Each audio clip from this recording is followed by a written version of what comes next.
ओम शांति। महाशिवरात्रि का पर्व भक्तों के लिए आशाओं से भरा हुआ होता है कि परमात्मा शिव उनसे मिलने आएंगे, आगमन होगा। देखिए, यही इस त्योहार का विशेष एक संकल्प सभी भक्तों को रहता है। इससे सिद्ध है कि भक्तों का मिलन परमात्मा से होता अवश्य है। अगर मिलन कभी न होता तो उससे मिलन की इंतजार भी न होती। भक्त लोग मंदिरों में रात को जागरण करते हैं, शिव आएंगे तो वे आते हैं। उनकी ही यादगार में ये महाशिवरात्रि मनाई जाती है। इसके साथ ही महाशब्द है, यानी ये महान पर्व है।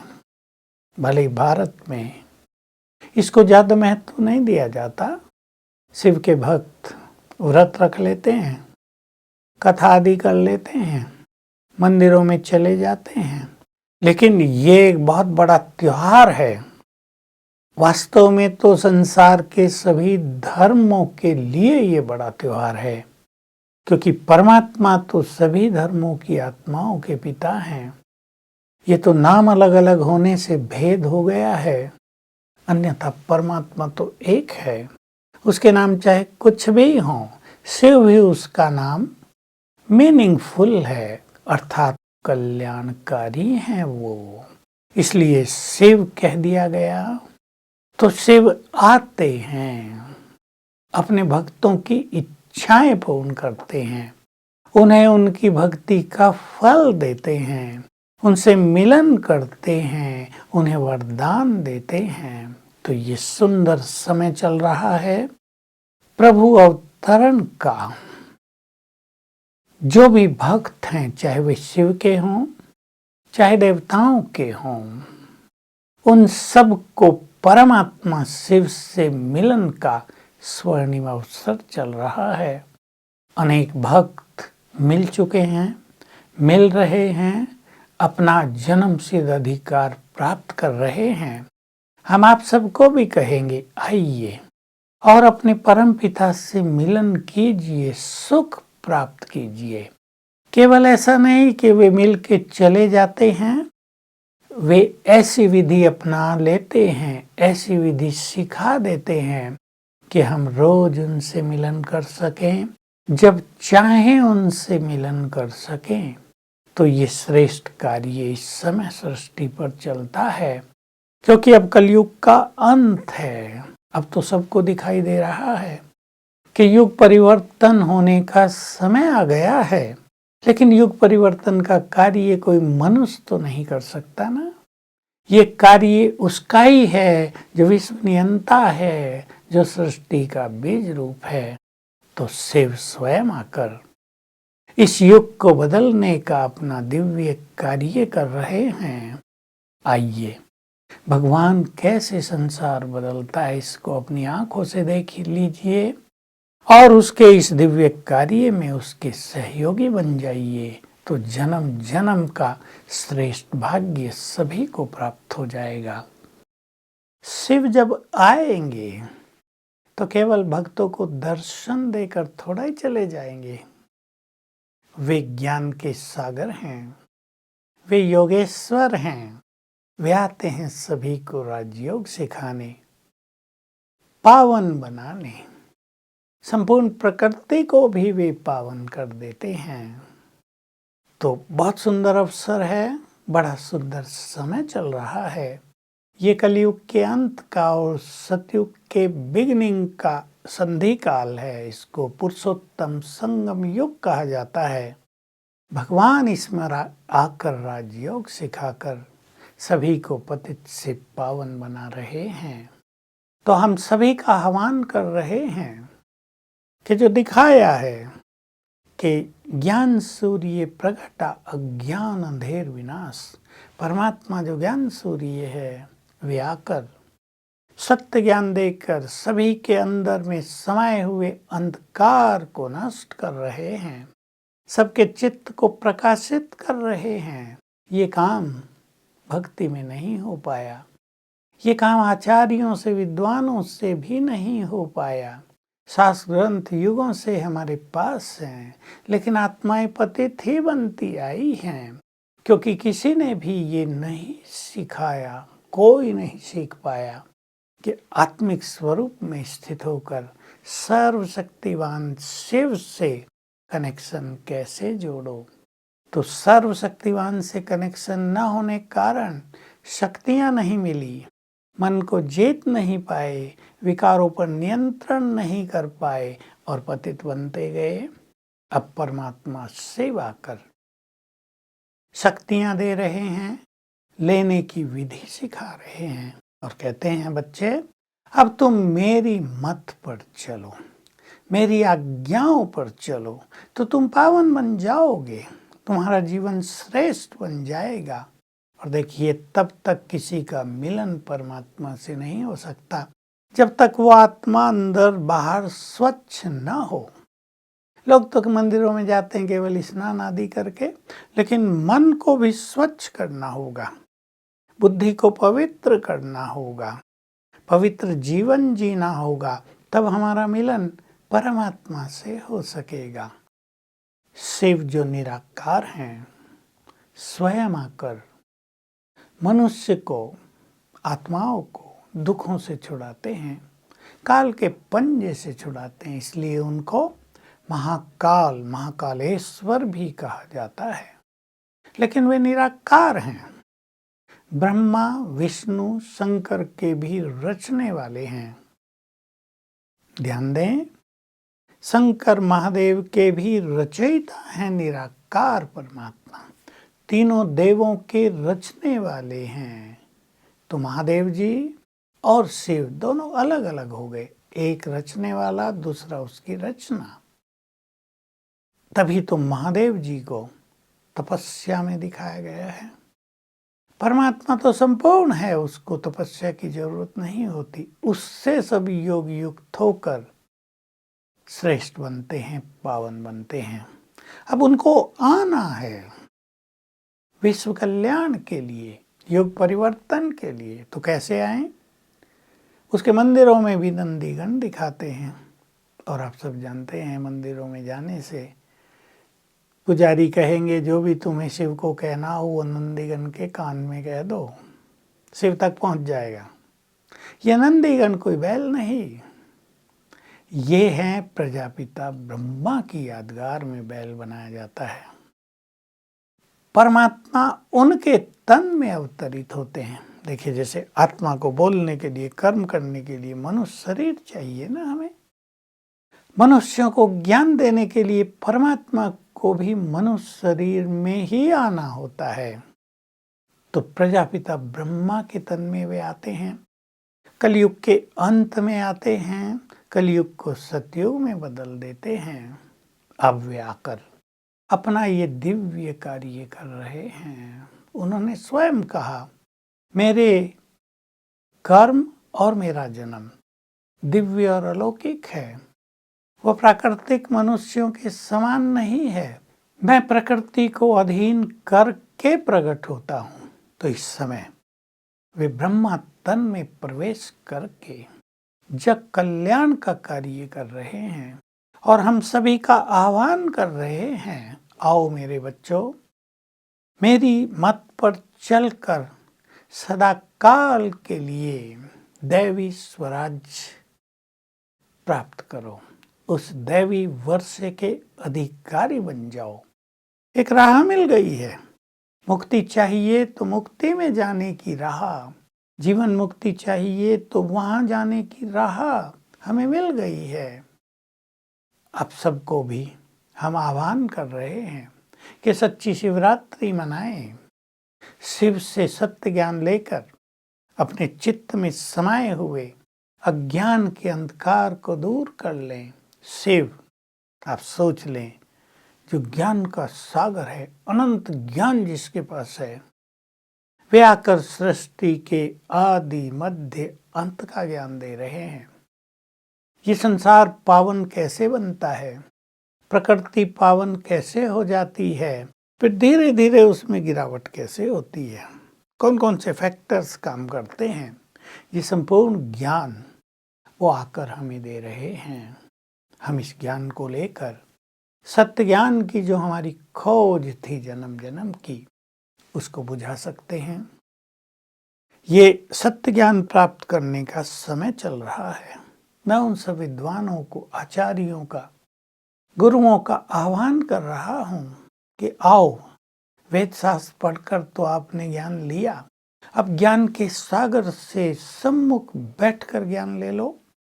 तो आपके मन में अनेक जो गुत्थियां हैं, अनेक जो रहस्य जिनको आप जानना चाहते हैं, उन सब का आपको मालूम चल जाएगा और आप भी मास्टर ज्ञान सागर बन जाएंगे। ये ज्ञान सरल भाषा में दिया जा रहा है, ये कोई कल्पना नहीं है। लाखों लाखों लोग इस ज्ञान को लेकर तर गए हैं, तो शिव स्वयं आकर ये दिव्य कार्य कर रहे हैं।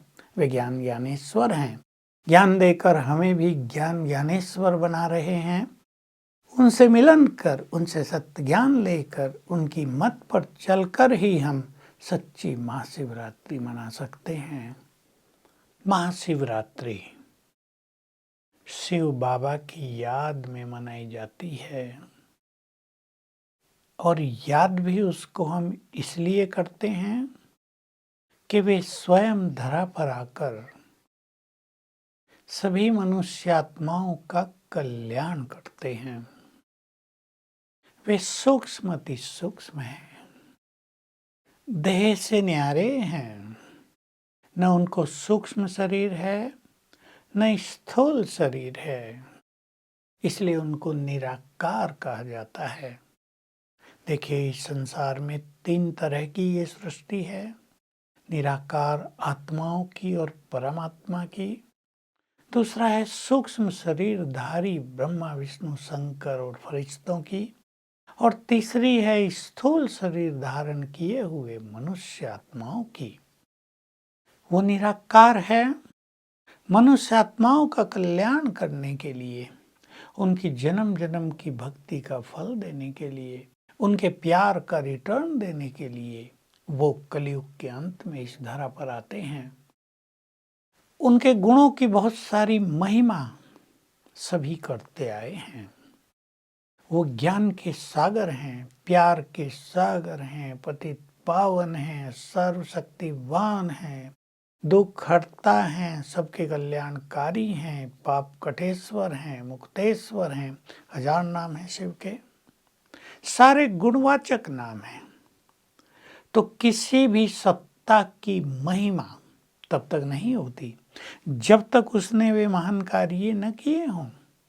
वे प्यार के सागर हैं, उसने आकर सबको बहुत प्यार दिया है, इसलिए उनको प्यार का सागर कहा जाता है। मैं उन सभी भक्तों को कह रहा हूं जो भगवान को बहुत प्यार करते आए, अब प्यार का रिटर्न देने के लिए वो इस धरा पर अवतरित हुए हैं। अगर उससे प्यार की दिव्य अनुभूति करनी है, क्योंकि उसका प्यार सांसारिक प्यार नहीं, उसका प्यार कोई देहधारियों जैसा प्यार नहीं है, वो भी सूक्ष्म, तो उसका प्यार भी बहुत सूक्ष्म है, लेकिन वो प्यार आत्मा को संपूर्ण राहत देने वाला होता है। उसके प्यार को पाकर अनेकों के जन्म जन्म के दुख दर्द समाप्त हो गए। उसके प्यार को पाकर अनेक आत्माएं उसके प्यार में बलिहार हो गई, जिसकी यादगार में शिव पर बलि चढ़ाते हैं। तो उसके इस परम पवित्र प्यार को पाने का समय है। तो मंदिरों में जाकर शिवलिंग पर फल फूल और दूध चढ़ाकर तो शिवरात्रि बहुत बार मना ली। अब सच्चे अर्थों में शिवरात्रि मना लें। इसको हम शिव जयंती भी कहते हैं। शिव का अलौकिक जन्म हुआ है, वो आकर प्यार की बरसात कर रहे हैं, ज्ञान अमृत की भी बरसात कर रहे हैं। उनकी मत पर चलने से हम आत्माओं का परम कल्याण होगा। तो महिमा गाते आए, बुलाते आए। अब पुकार सुनकर वे अपनी महिमा को प्रत्यक्ष रूप में दर्शाने के लिए अपना दिव्य कार्य कर रहे हैं, प्यार दे रहे हैं। परम पिता परमात्मा शिव जो बहुत सूक्ष्म है, जिनको इन आंखों से नहीं देखा जा सकता, वे हम आत्माओं के परम पिता भी हैं, तो परम शिक्षक भी हैं और परम सद्गुरु भी हैं। उन्हें आप अपना सच्चा मन का मीत खुदा दोस्त भी बना सकते हैं और वे आकर माँ का पाठ भी बजाते हैं, माता पिता भी बनते हैं। तो उनकी महिमा अपरंपार है, लेकिन महिमा केवल गाने के लिए नहीं होती। वे परम शिक्षक बनकर ज्ञान दे रहे हैं, उनसे ज्ञान ले लें। उस ज्ञान से बुद्धि दिव्य हो जाएगी, उस ज्ञान से बुद्धि तेजस्वी और अलौकिक हो जाएगी।